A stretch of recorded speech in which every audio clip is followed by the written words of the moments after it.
बिहार विधानसभा के कुढ़नी सीट पर हो रहे उपचुनाव में मुकाबला बीजेपी और जदयू के बीच होना है।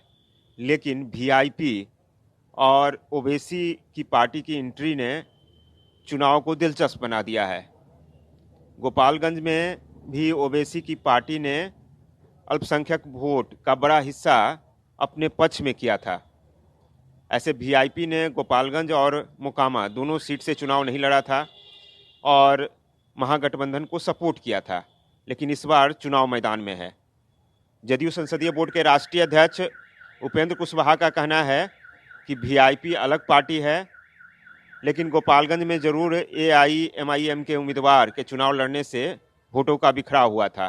तो जनता को फैसला लेना है कि उन्हें क्या करना है। तो देखिए, कोई पॉलिटिकल पार्टी उम्मीदवार बनाए तो पॉलिटिकल पार्टी का काम है, उस पर क्या कोई किसी की टिप्पणी होगी। लेकिन जनता को सोचना है, आम लोगों को सोचना है कि कौन लोग हैं जो रनर विनर हो सकते हैं और कौन है जो सिर्फ कुछ वोट काट करके किसी खास उम्मीदवार को हराने के मकसद से खड़ा है। इसको ध्यान में रखते हुए लोगों को वोट करना चाहिए, सोचना चाहिए लोगों को। वीआईपी अलग पार्टी है, हम लोग क्यों उतरवाएंगे? वीआईपी अलग पार्टी है, वीआईपी का अपना डिसीजन होगा, उससे हम लोगों का क्या है। वीआईपी ये सहनी करते रहे हैं कि बीजेपी को हराना है, उसका तो फायदा आप लोगों को मिलेगा। अब ठीक है, लेकिन यहाँ उन्होंने उम्मीदवार उतारा है। बाकी जगह दो जगह जो पहले उपचुनाव हुआ और वहाँ उम्मीदवार नहीं उतारा था, तो इसलिए उनके सामने यह प्रश्न था कि जब उनका उम्मीदवार नहीं है तो किसको वोट लोग दें, उनके लोग। तो इसलिए बीजेपी के खिलाफ हम लोगों का समर्थन एक तरह से उन्होंने किया था। लेकिन जब इस चुनाव में खुद ही उनकी पार्टी का उम्मीदवार है तो उस पर फिर उनका निर्णय है, उसमें हम लोग क्या करें। ओवैसी की पार्टी के चुनाव लड़ने से आपको लगता है अल्पसंख्यक वोट क्या होगा? देखिए, हुआ वहाँ गोपालगंज में तो हुआ 10-12 हज़ार वोट उनके उम्मीदवार को मिला और सीधे उससे बीजेपी को ही फायदा होता है। तो इसलिए हमने कहा कि किसी पार्टी को तो हम लोग नहीं कुछ कह सकते हैं, लेकिन आम जनता को सोचना चाहिए। जिस तरह से इतिहास को बर्बाद करने में बीजेपी लगी हुई है, समाज में नफरत, हिंदू मुसलमान क्या क्या फैलाने में लगी हुई है, इसको रोकना है। तो जो वहाँ भारतीय जनता पार्टी के खिलाफ मत रखने वाले मतदाता हैं, उनको गोलबंद होना चाहिए और कोई ऐसा उम्मीदवार जिसके पक्ष में 10, 20, 100 ही वोट दे देंगे लोग और फिर भाजपा को फायदा हो जाए, तो इसको तो लोगों को देखना है। वहीं बीजेपी प्रवक्ता अरविंद सिंह का कहना है कि नीतीश कुमार को कुढ़नी विधानसभा उपचुनाव का रिजल्ट आश्रम पहुंचा देगा।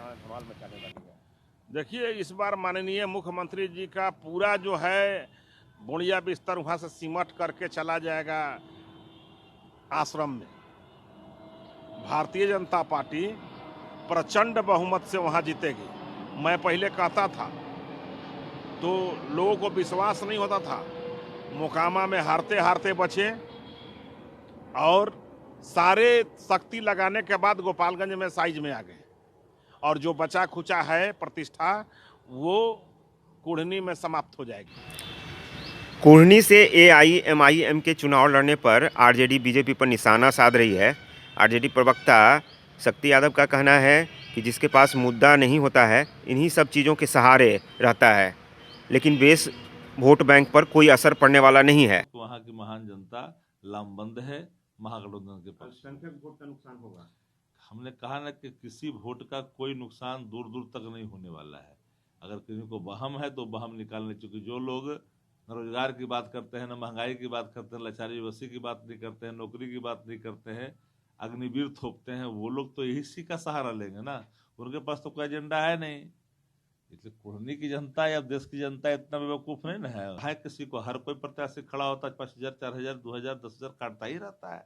इससे कोई हमारा बेस वोट में कहीं ना कोई दिक्कत है, न कोई और एक तरह से कहिए तो यूनाइट हो चुका है। कुढ़नी में पिछड़ी जातियों में सबसे अधिक कुशवाहा का वोट बैंक है, तो वहीं उसके बाद वैश्य, सहनी और यादव वोट बैंक है। भूमियारों का वोट भी अच्छा खासा है। अल्पसंख्यक वोट बैंक भी महत्वपूर्ण भूमिका निभाते रहे हैं और वीआईपी ने साधु शरण शाही जो 4 बार विधायक रहे हैं, उनके पोते को नीलाभ को टिकट दिया है।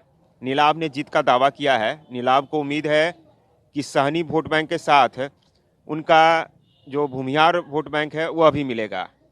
वहीं AIMIM ने गुलाम मुर्तजा अंसारी को टिकट दिया है, जो ऑल इंडिया मोमिन कॉन्फ्रेंस के अध्यक्ष हैं और पूर्व जिला पार्षद भी हैं। तो अल्पसंख्यक वोट बैंक पर उनकी पकड़ भी है। लेकिन मुकाबला बीजेपी और जदयू के बीच ही होना है।